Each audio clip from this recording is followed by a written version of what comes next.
Добрый вечер, дорогие телезрители. В эфире республиканского телевидения старая добрая программа «Один из нас», которую огромное количество лет с огромным, не менее огромным удовольствием веду я, журналист Дмитрий Аргунов. И сегодня хотелось бы, скажем так, окунуться в тему, которая мне очень неприятна, и к тому же гости, скажем так, гости дорогие наши, сегодня тоже не менее приятны. Начну с того, что окунусь, на самом деле, в недавнее советское прошлое, в котором было одно очень хорошее явление. Я помню, как школьная команда Маинской средней школы, в которой я учился, они сколько-то баллов проиграли кому-то из своих оппонентов на республиканской турслете школьников. Было такое явление. И гости сегодняшние, они непосредственно имеют отношение именно к этому явлению. Петр Семенович Акимов, он нынче в должности методиста, да, ресурсного центра «Юные якутяне», человек, который не понаслышке известен в туристских кругах республики. Посмотрите на его майку. С парой, скажем так, властителей тайги он разговаривал, держа в руках только лишь туристический топорик. Было такое, да, Петр? Да, было. И руководитель туристического объединения «Попутный ветер», давний тоже мой друг, человек, с которым мы начинали тоже хорошее явление, это велотуризм республики, Евгений Никифоров. Здравствуйте. Добрый день. Ну, начну с того, что, Петр Семенович, один из столпов, да, один из руководителей исполнительной власти, министр, в том числе и туризма, предпринимательства, Тимур Юрьевич Ханды, в частной беседе сказал: я помню, как Петр Семенович в свое время вывез нас, школьников, на Ботому и оставил под проливным дождем строить себе укрытие. Окунемся в советское прошлое. Вот турслет, который мы пытаемся сейчас общими усилиями проводить, явление как таковое турслет, да, оно же в советское время какой масштаб носило? Давай начнем с этого, Семенович. Ну, скажем так, что турслет это является как бы апогеем, что ли, туристской подготовки, которая изначально имела военную, как говорится, основу. Как мы все знаем, было понятие допризывной подготовки. Это началось в школе, соответственно, маршевая подготовка, топографическая подготовка, вообще умение проживать в полевых условиях, то есть полевой быт и так далее. Это все входило именно в понятие допризывной военной подготовки. Потому что в то время все проходили через военную службу, это было обязательно.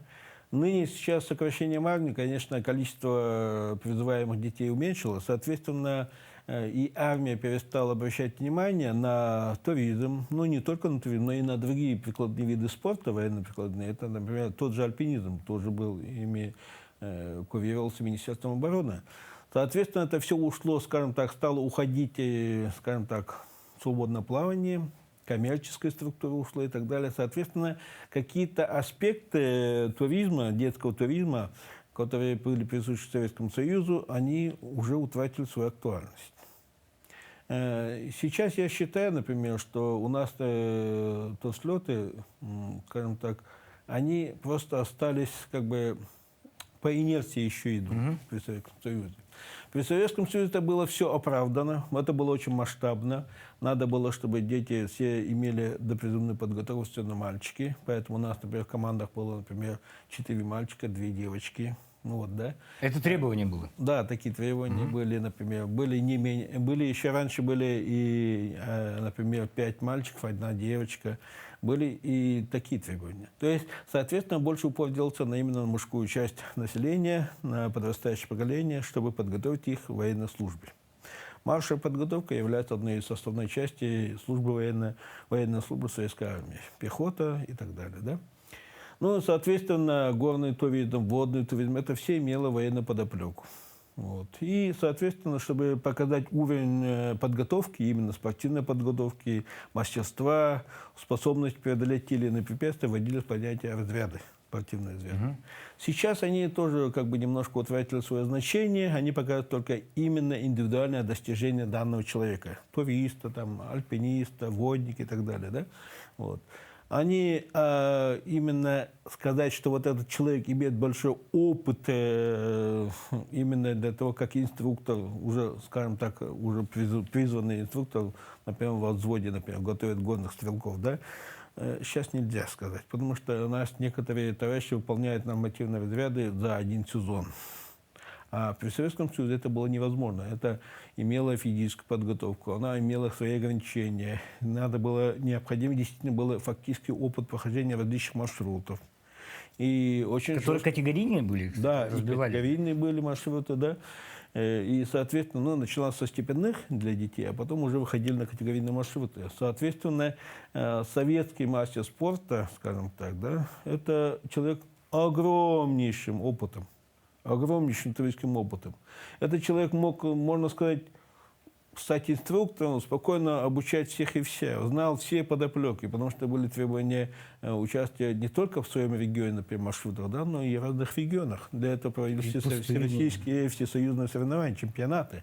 И были определены какие-то определенные категории видные районы. Якутия была одна из очень сложных маршрутов. У нас до сих пор есть описанные маршруты 5-6 категории. Начиная с 4. У нас нет 1, 2, 3 категории маршруты, простейших. А зато есть 4, 5 и 6 категории маршрутов.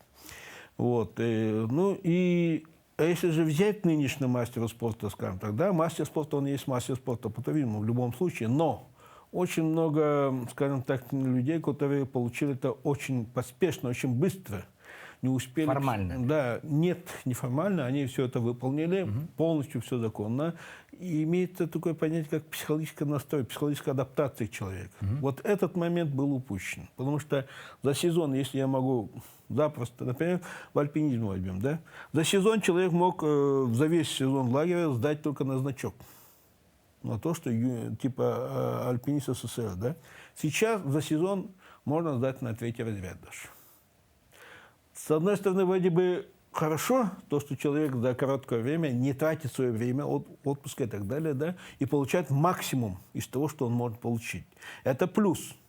Но, с другой стороны, большой... Качество подготовки. Если мы смотрим на вот этого человека, как на будущего инструктора, на будущего человека, который будет сопровождать группы, вести, или даже, не дай бог, попадет в случае войны там, инструктором в эту, например, роту горных стрелков и так далее, вот этот альпинист, может ли он дать много чего? Потому что большая часть, как мы все знаем, все спортсмены это подтвердят, конечно, сила важна, умение, техника важны, но еще важнее дух. И если этот человек быстро, как говорится, поверхностно быстро проскочил все эти уровни подготовки и так далее, максимально приложил усилия, выдержал и стал мастером, да? А другое дело, когда советский человек шел годами, эта нагрузка у него была очень длительное время. И вперед выходили именно те люди, у которых был дух очень крепок. То, что Петр Семенович рассказал с оглядкой на военную подготовку и так далее, и нынешний турист, который просто хочет быть побольше на природе. Это какие два явления? Да, понятен вопрос. Во-первых, мне очень жаль, что, к сожалению, я не был в воспитанниках Петросяна, а может быть и к счастью, да, то есть он не оставлял меня под проливным дождем умирать, но тем не менее очень много наслышан о его такой подготовке юного поколения. Что касается современного туриста, то это больше все-таки коммерческий турист. Действительно, как отметил Дмитрий, люди сейчас готовы платить деньги за острые ощущения, за то, что они могут пережить в составе команды под чутким присмотром гида, экскурсовода. То есть людям нужно, чтобы их просто вывезли аккуратно, покормили, развлекли и увезли обратно. То есть человек в этом случае, он прилагает минимум усилий для выживания. То есть этот туризм, он... Матрасный туризм, да, можно так сказать. Он больше подходит к нашему современному динамическому ритму жизни. То есть человек может уйти... От суеты. Конечно, на выходные просто он бросил офис, он вышел на 2-3 дня. Для него это уже экстрим, для него достаточно. Да, то есть он красиво выглядит, да. Но такого, чтобы вот прям забрасывалась группа на неделю, на месяц в какие-то там горы, такого, конечно, сейчас не так много таких явлений. Тем не менее, даже в таких группах, да, возникает вопрос физической подготовки. То есть многие люди готовы брать с собой детей, подростков, готовы брать мужей, жен, но, тем не менее, не у всех подготовка позволяет преодолеть. Даже пешие дистанции дневные, ну, 15 километров проход по снегу, да, ну, Петр Семенович, это смешно, да, ну, расстояние начинающие по вашим меркам, но тем не менее для людей, которые вышли из офиса, это сложновато. Поэтому чем больше сейчас будет уделяться внимание подростковому туризму, то есть воспитанию именно юного поколения, это когда дети в 17, 15, 14 лет не сидят за гаджетами, не сидят целиком целый день в компьютерах, они выходят на природу с родителями, с мамами, с папами и делают какие-то попытки активничать. Лучший присмотр — это присмотр родителей. Естественно. То есть даже и любой ответственности инструктор, меньше. любой гид вам скажет, да, что ребенка мы возьмем только либо с родителями, либо, да, сопровождающим, либо с согласия родителей. конечно. Другое дело, что мало находится родителей, которые согласны не только себя Именно. окунуть в трудности, да, но и еще и ребенка, Верно. над которым они, скажем так, 12-15 лет бились, да, чтобы Да, он в тепличных да. условиях рос. И И тут ему предлагают Под везти комары, куда-то да, под комары, под встречи с проливной медведями. дождь. Инструкторы зловещие. инструктор зловещий. Все верно, да. Но дело в том, что вот в коммерческом туризме человек приходит, платит за то, чтобы получить эмоции. Да. Не трудности. Ему не нужно, и он не хочет преодолевать себя, потому что это его не дело его всей жизни.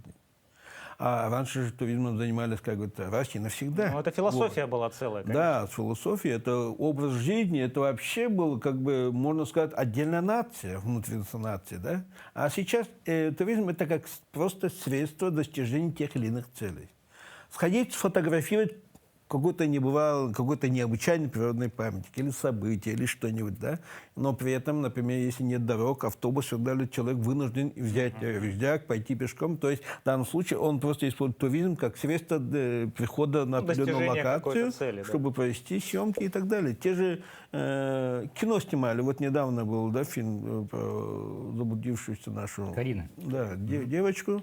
А нам необходимо сейчас, и я это понимаю, что разделить советский подход и коммерческий подход, скажем так, да, Найти золотую выработать середину. нечто, Да, что-то да. общее, Нужна какой-то гибкость. знаменатель какой-то найти. Ну, в данном случае я считаю, что знаменателем мы не должны поднимать именно туристские навыки. То есть поход является именно критерием подготовки человека, это для спортсменов. Для тех, кто хочет чего-то там получить, какое-то удовольствие от этого Посмотреть, похода, куда-то да. попасть. Кто-то хочет что-то доказать там, да, или выполнить какую-то профессиональную свою задачу. То есть поход в данном случае, то есть маршрут, это просто, скажем так, конечный итог всех туристических полученных навыков. То есть мы должны ребенку дать туристские навыки. Это у нас, например, работа с картой топографа, да? Работа, полевой быт. Это всех касается. Кто на рыбалку ходит, кто на охоту, кто в военную службу пойдет, кто даже вот работник будет, дорожный Вахтового работник. поселка. Да, просто вахтовый обслуживать поселок. какую-то линию электропередач. Геологи, дорожники, они все живут в полевых условиях, можно сказать. Там То есть у нет нас никакого- регион непосредственно связан с полевыми условиями. Напрямую. Да. И вот поэтому вот эти туристские навыки, которые можно получить в туризме, надо их разделить и дать навыки. А пойдут ли они в поход или нет, это уже человек сам должен решить. Ну, элементарно даже, как безопасно развести в лесу костер, чтобы Да. не вызвать потом Ну, это базовые, лесные конечно, пожары и да, так да, далее. верно. Это базовое вообще явление. Но, тем не менее, вот мы допустили фразу. Сейчас, когда дети, они, я не побоюсь этого слова, рабы гаджетов, Да. рабы неких технологий, которые позволяют им окунуться в какой-то виртуальный мир и так далее. Приключения Бьера Гриллза и других товарищей, да, до того же записок натуралиста и так далее, они у них вызывают вообще какие-то непонятные ощущения. Они им просто неинтересны, конечно. Дело в том, что ребенок, его мозг заряжен на получение информации, на то, чтобы получить жизненно важную информацию. Мы же создали искусственную среду обитания. Соответственно, вся информация искусственная. Ребенок ищет не своим умением что-то сделать, да, а умением найти информацию, знанием о ком-то из звезд, которые на мейнстриме находятся, да, и так далее. Вот эти знания, псевдознания, скажем так, псевдоумения вышли на первый план. Потому что мы живем в искусственной среде. Мы оградили ребенка от естественной среды обитания природы. Соответственно, у него и произошла деформация восприятия. А если бы мы его ввели туда, в эту природную среду вернули, хотя бы на время, и он бы понял, что здесь гаджет не имеет никакой роли, не имеет никакой роли знать о том, какие направления течения моды или чего-то там важны и так далее.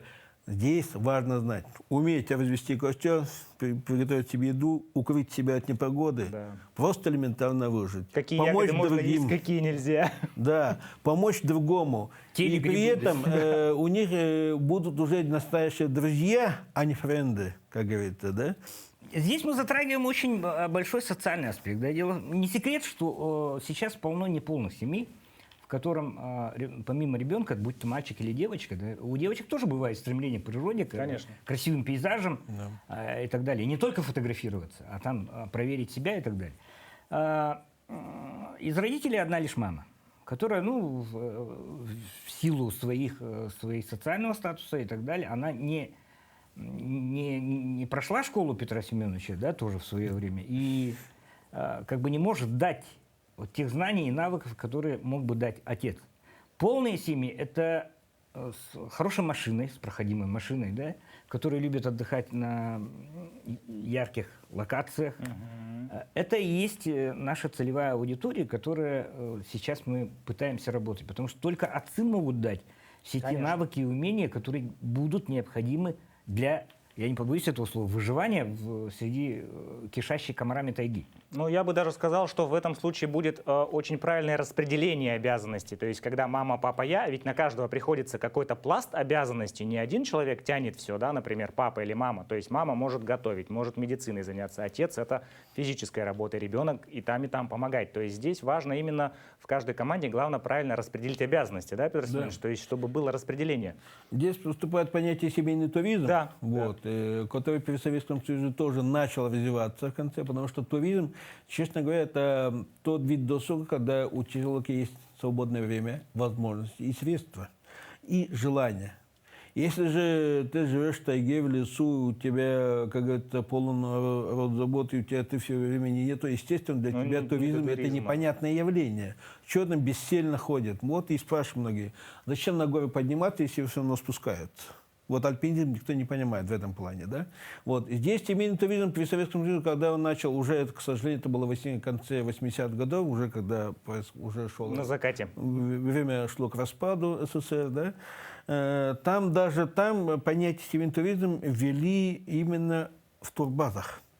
Потому что тогда было понятие развивать турбазы, туристскую индустрию как таковую, да, когда поняли, что туризм дает определенные деньги. Деньги вращают, даже внутренний туризм дает возможность изымать у людей излишки денег, вводить его в оборот в экономику и так далее.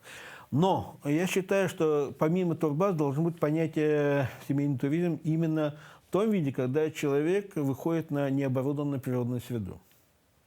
То есть в данном случае мы должны, никак не заменяя родителя, особенно отца, педагог, Не пытаясь, да? должен обучать как-то вот всю семью. Вот поэтому мы сейчас ищем формы и возможности, и в юридическом плане тоже есть нюансы. Ведь не любого Конечно. человека пригласишь в школу, как бы, работу и так далее. Не каждому родителю отдашь группу Не доверишь, детей. естественно. Да. Есть определенные риски. Вот. Соответственно, мы сейчас рассматриваем вопрос о развитии семейного туризма именно в контексте выхода на дикую природу.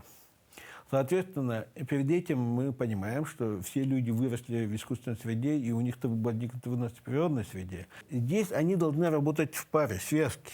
При этом отец должен поддерживать, то есть учитель должен работать больше с отцом. Происходит как бы передача знаний от учителя к отцу, уже от отца к сыну. Или, например, к дочери, да, к ребенку. Естественно, отец воспринимается именно как источник обучения. Мы все понимаем, что, например, мать любит не из-за того, что она что-то умеет и что-то делает. Она просто любит, потому что она мать. Отца уважают больше всего. Это авторитет. А уважение приходит конкретно с чем-то. Если отец пьянчуга и так далее, никакого внимания от семье, только бизнес и так далее, естественно, никакого авторитета нет. Именно как отца. Да, как добытчика, как бизнесмена уважать могут, это источник денег. Но вот как отца, который обучил сына, повел его первый раз на рыбалку, на охоту, показал некоторые нюансы, этого не будет. Никогда. И вот мы это должны как-то вернуть, не заменяя родителей педагогам. А то иногда бывает так, что педагог вытесняет родителей из... Становится авторитетом для ребенка Да. сам. И могут возникнуть даже конфликты в семье. На прошлой неделе еще раз, попыток много в возрождении вот этих хороших явлений, Ну в да. том числе и турслетов. На прошлой неделе был республиканский турслет, Да. в котором участвовала хорошая семья из Алекминска. Давай мы вспомним наше общее приключение. Семья Филипповых. Зимний да? сезон Да, Филипповых, которые участвовали в зимнем сезоне нашего, скажем так, челленджа для любителей туризма и приключений, которые вот мы в совокупности не только с этими людьми, которые у нас в студии, но еще и со множеством других организаций, да, в том это числе было «Движение первых» было. Нам приготовили замечательные локации и переговорили с участниками туристического бизнеса.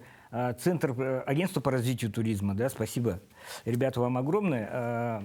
Федерации спортивного туризма и альпинизма и скалолазания, да. Это все те, которые вот находятся в одной теме. И вот летний турслет, наверное, подытожил вот то впечатление, которое мы получили от семьи Филипповых. Очень немногословные, да? Да. Такие суровые Да. ребята, которые, ну не знаю, добирались до Якутска на перекладных для того, чтобы показать себя в зимний сезон нашей замечательной программы. Вот что ты скажешь про Альбину и Станислава Филиппова?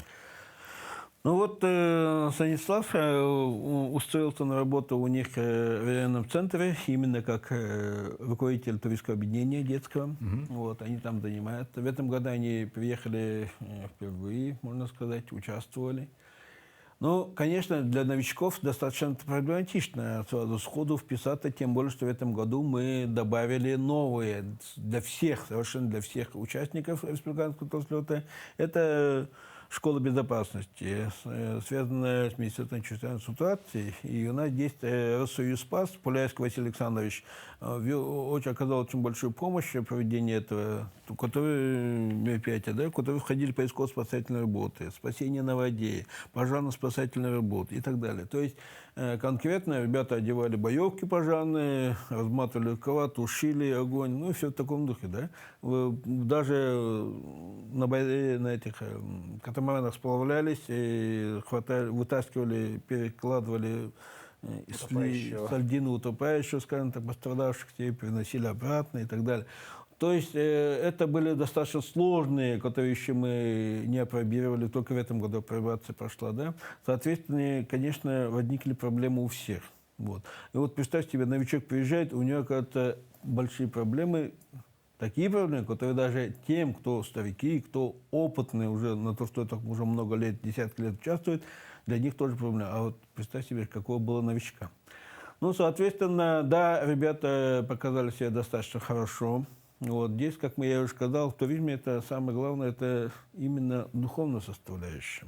Потому что, например, если я, например, в чем-то слаб, меня всегда как-то компенсирует мою слабость другой мой товарищ, который рядом со мной, да. Вот. Если, например, кто-то не умеет готовить, научит другой. Кто-то не умеет шить, там, ремонтировать свое снаряжение, научит и покажет другой. Вот так. Конечно. Это мы все делаем, малой группы. И вот здесь самое главное – это сплоченность. Вот. В этом плане, да, Алекминские показали себя очень хорошо. Вот. Они даже смонтировали, там, ну, команд было задание смонтировать ролики, они смонтировали его. Вот. В принципе, его можно даже потом как-нибудь вам дать. Вы посмотрите. Я посмотрю обязательно, да. Но давайте вспомним зимний сезон. Мы еще раз в ходе посиделок и на самом деле мы пошли впереди, скажем так, решений, которые следом приняло руководство, потому что в декабре про семейный туризм на высшем уровне не говорили. Да? Потому что в связи с обстоятельствами, в которых наша страна находится, у нас сейчас будет всплеск внутреннего туризма. Потому что красот и необычайных локаций на территории Якутии достаточно, огромное скажем так, количество. да. Да? Ну, семья как добирается до этих, ну, скажем так, вот Булус ближайший, да, садится в машину, устраивает поудобнее в машине. Это тоже уметь надо, вот это вот весь да. всю поклажу Да. и бутер разместить Есть таким нюансы, образом, безусловно. да, рассчитать меню, Конечно. питание, да, добраться, Да. сходить там хорошо сфотографироваться, Конечно, да. обратный путь и так далее. Вот все эти аспекты мы оцениваем плюсом еще. Не дай бог с машиной что-то случилось. Не дай бог кто-то там ушел, заблудился. Не дай бог с кем-то случился какой-то несчастный случай, и надо его спасать. С этим аспектом мы провели первое задание зимнего сезона, в котором приняли 4 семьи. На самом деле очень достойные все семьи. Я вспомню, как Петр Семенович хвалил второго хангаласского участника. Это Андреева семья и ребенок. Вот абсолютно из искусственной среды мальчик, да? Но который не побоялся встать на 20-метровую высоту. Это мощный выход из зоны комфорта был просто шедевральный. Здесь мы увидели, конечно, конкретно доверие в семье. Да. Когда они видят, что отец или мать говорит «надо», значит, он идет. Полное доверие, абсолютно. Человеку, вот весь его опыт, весь его, ну, даже отсутствие опыта, все его отсутствие знаний кричат «это опасно, не надо». Да я сам орал там, это давайте было, не будем ну, рисковать. очень А когда мама говорит или отец говорит, все, нам надо туда, ребенок слепо. Ну, не то, что слепо, имеется в виду, да, а здесь в данном случае из-за отсутствия опыта у него, из-за знания, он же это как бы получается слепое доверие родителям. Ну, цель была перед Он ним идет поставлена просто, да. И вот они показали себя сплоченными очень в этом плане. Вот все эти дети, которые без всяких «ой, я боюсь, я не пойду, а давай сперва ты покажи», и так далее. Этого не было, не надо. Значит, Они просто выходили на дистанцию и шли, да, действительно, Да. мы очень были удивлены. И вот Задание- семья здесь в данном случае, вот то, что вот формат именно в составе семьи, это очень большой плюс. Безусловно. Потому что мы укрепляем даже вот таким испытанием. Вот Внутренний отношения дух в семье семьи. укрепляются. Мы их ставим в такие необычные условия, которых никогда в их жизни не бывает. Вот. И они как раз именно проверяют друг друга вот, крепость отношений Да, внутри себя. Семья была Козлова-Таврат, да? Помните, Артур и... Конечно, конечно. Артур оказался бывшим морпехом, в морском спецназе служил, да?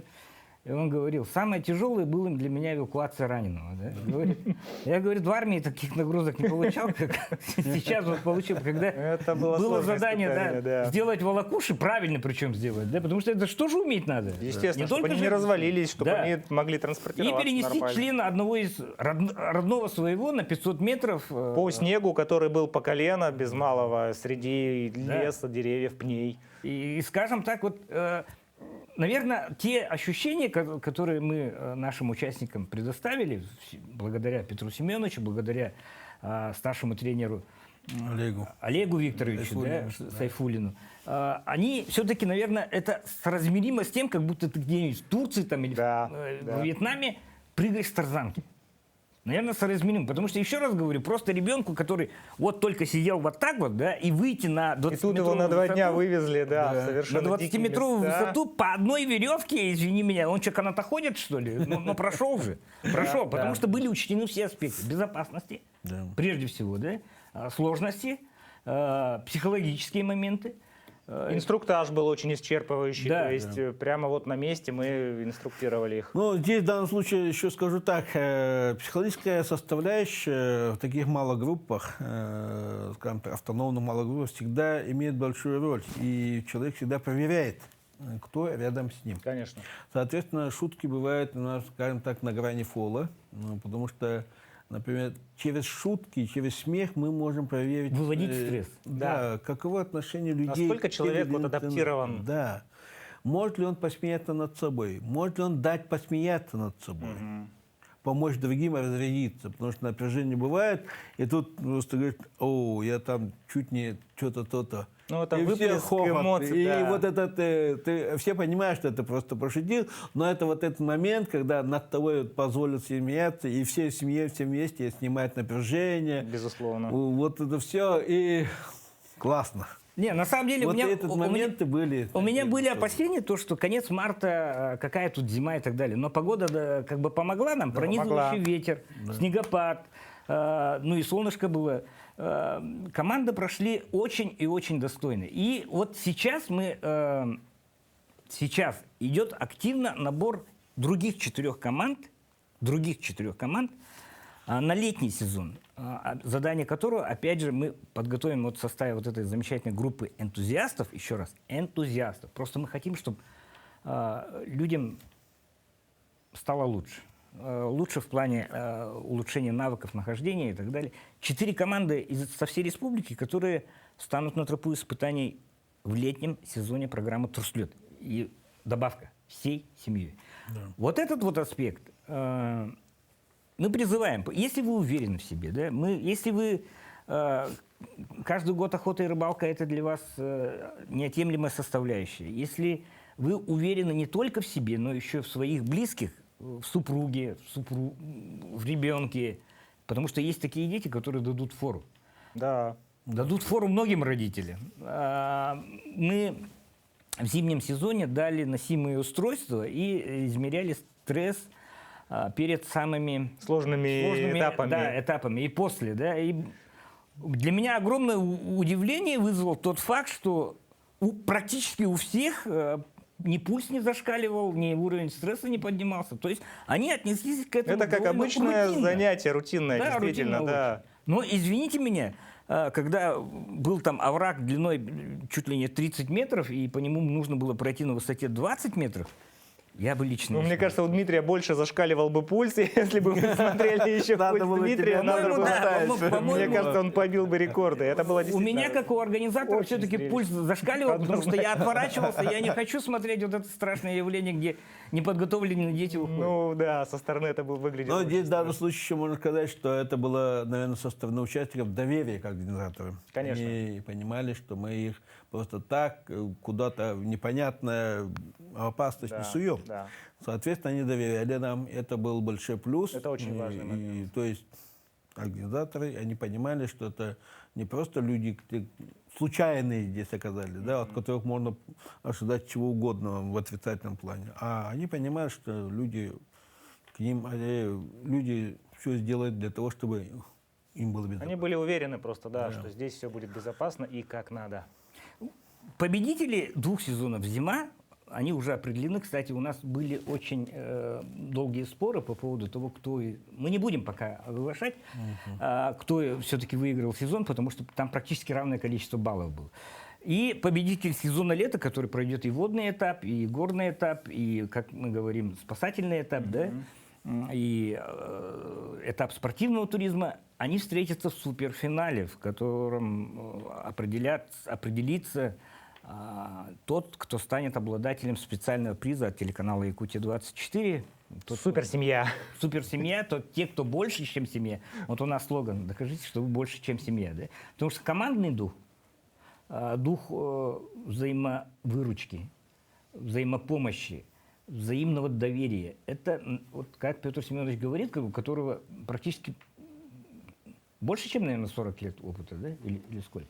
Ну, ближе к 40 уже. Ну, если начать личный, да, а вот если начать, как уже когда я ребят готовил, то где-то 94-го года. Ну, 30 лет. Ну, 30 лет, да. 30-летний Это очень опыт большой подготовки опыт, безусловно. Туристов, причем спортивных туристов тоже, да, и, наверное, это все-таки такое незабываемое ощущение будут у всех участников. У нас на канале есть очень разные проекты. Есть проект «Городские девчата», где вот этих вот обитателей искусственного мира, да, со всеми его селфи и лайками, погружают, скажем так, в атмосферу Саилыка того же, да, да. И вот они, что, понимаете, для того, чтобы выпить там, извините, капучино, да, нужно молоко. А как Нужно это добыть его просто. Как это молоко добывать, да? Ну и одев резиновые сапоги и так далее. Мы же говорим совсем другие вещи. Мы говорим, давайте соревновательно, давайте в качестве, скажем так, каких-то веселых очень вещей попробуем определить, кто из нас обладает большим навыком выживания там, и так далее. Но здесь, я думаю, важнее еще то, что семья получает другой аспект взаимоотношений, который показывает, кто есть кто. Уже в другой среде, в других как бы, аспектах своих отношений. Это, думаю, Да, это не только же семейный не быт. не домашний мы быт, должны конечно. показать, что семья это не то, что мы купили квартиру или дом поставили, хозяйством занялись, и на этом все. Это должен быть еще совместный отдых. Совместно какие-то веселые или интересные испытания. Преодоление Преодоление каких-то каких-то трудностей. общих И, конечно, трудностей, в рамках безопасности. Об этом нельзя забывать, конечно. Да? Это не значит, что давайте все куда-то туда... Прыгнем со скалы. Мы понимаем, что Легко. возникают трудности, и назад могут вернуться не все. Вот в этом отношении семья, конечно, должна 100 раз подумать. Но другие понятия, другие, как это, вот, например, просто сплав по какой-то речке, спокойной речке, ну, по той же ботами, да, для любой семьи доступно. Веломаршруты, Велотуры, пожалуйста, тоже для всей семьи доступно. В этом плане выйдет семья что сделать? Увидеть себя уже как туристов. Не просто как мама, папа, сын, который учится, у которого есть свои обязанности перед семьей, это приносить пятерки, скажем так, да, грубо говоря. Да? А тут возникает такое, это надо велосипедом Они ухаживать, командой, осматривать, конечно. проводить Это новые навыки. лагерь ставить, готовить, там, как-то вот рассчитывать дорогу таким образом, чтобы вечером встать в удобном месте, а не в каком-то непонятном месте, где комаров куча, воды нету и так далее. Да?